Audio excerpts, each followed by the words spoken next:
آپ کیا سمجھتے ہیں کہ جو ہمارے ساتھ حالات پیش آ رہے ہیں، کبھی مسجدوں کو لے کر، کبھی خانقاہوں کو لے کر، کبھی بزرگوں کے نام کو لے کر، اب ہمارے وقف کی جائیداد کو لے کر، یہ سارے جو معاملات ہیں یہ اچانک آنے والی چیزیں نہیں ہیں.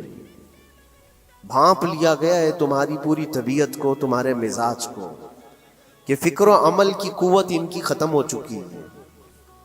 ان کو دو چند چیزوں میں ہی راضی کیا جا سکتا ہے.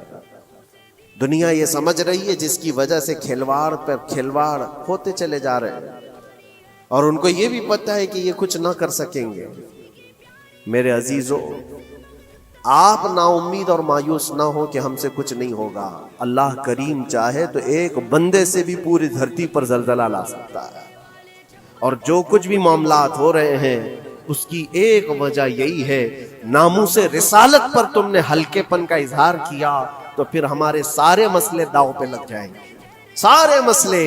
یہ تو وقف ہے. ابھی دیکھو آگے کل تمہاری اذانیں نشانے پر ہیں، تمہاری جماعت کی نمازیں نشانے پر ہیں، تمہاری مسجدیں بھی نشانے پر ہیں کہ تم اپنے گھروں پر بھی جمعہ پڑھ سکتے ہو، چھتوں پر بھی نمازیں پڑھ سکتے ہو. یہ سب معاملات آئیں گے. برقع، حجاب، ٹوپی، داڑھی ویسے ہی چل چکے ہیں مسئلے.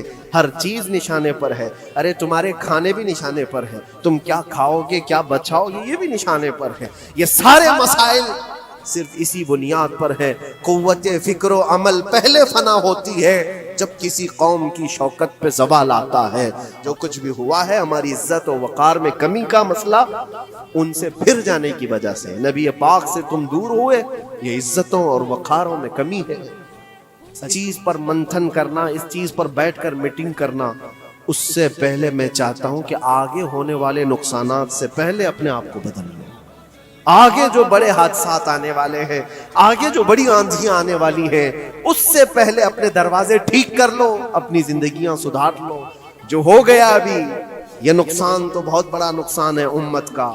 جو کچھ بھی ہوا ہے، مسجدیں، معبدیں، خانقاہیں، مزارات، اولیاء کی ذات، بزرگوں کے نام، قرآن، اسلام، دین، یہ ساری چیزوں پر جو حملے ہوئے، لیکن آگے چل کر کے تمہارے وجود پر سوال ہوگا، تمہاری نسلوں پر سوال ہوگا، تمہارے علم دین پر سوال، تمہاری محراب پر، تمہارے منبر پر. کل کو دیکھنا یہ آزادی بھی ختم کر لی جائے گی.